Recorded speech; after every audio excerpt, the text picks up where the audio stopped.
दंश न्यूज, दलित पीडित व शोषित जनतेचा खणखणीत आवाज। विदर्भाचा अनुशेष किंवा बाकीच्या समस्या सॉल्व्ह झाल्या असतील। हे 6 दिवसाचं अधिवेशन झालं, विदर्भाचा अनुशेष भरून निघणार कसा? विदर्भाचा अनुशेष भरून निघण्याकरता म्हणून सरकारला काही निर्णय घेणं भाग होतं। तशा पद्धतीचे सरकारने काहीही निर्णय घेतलेले नाही। केवळ आणि केवळ विदर्भातलं एक 6 दिवसाचं अधिवेशन करायचं। नक्की ते अधिवेशन सरकारने का घेतलं, कशाकरता घेतलं याचं उत्तर सरकारच्याकडे पण नाही, तुमच्यासारख्या मीडियाच्या लोकांच्याकडे पण नाही आणि आमच्याकडे पण नाही। केवळ आणि केवळ हजारो कोटीचा चुराडा करण्याकरता परभणीच्या मॅटरच्या संदर्भामध्ये मुख्यमंत्र्यांनी जनतेची दिशाभूल केली असाही विरोधकांचा आरोप आहे।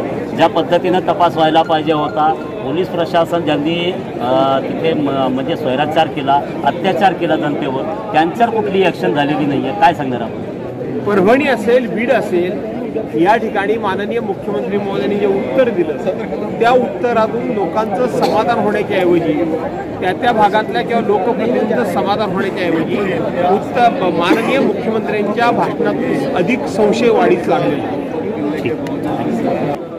तर हे होते शिवसेना पक्षाचे आमदार भास्कर जाधव यांनी आत्ताच आपल्या चॅनलशी बोलताना सांगितलं की मुख्यमंत्री देवेंद्र फडणवीस यांनी आपल्या उक्तीतून परभणी आणि बीडच्या मुद्द्यावर संवेदनशील राहायची गरज होती, त्यांच्याकडनं निष्पक्ष चौकशीची अपेक्षा होती। मात्र कुठेही त्यांच्याकडनं या अपेक्षापूर्तीकडे लक्ष दिलं नाही। त्यांचा जनतेचा अपेक्षा भंग झालेला आहे आणि 5 दिवसाचं जे अधिवेशन या नागपुरामध्ये जे झालेलं आहे त्यावर हजारो कोटी रुपयाचा चुराडा झाला।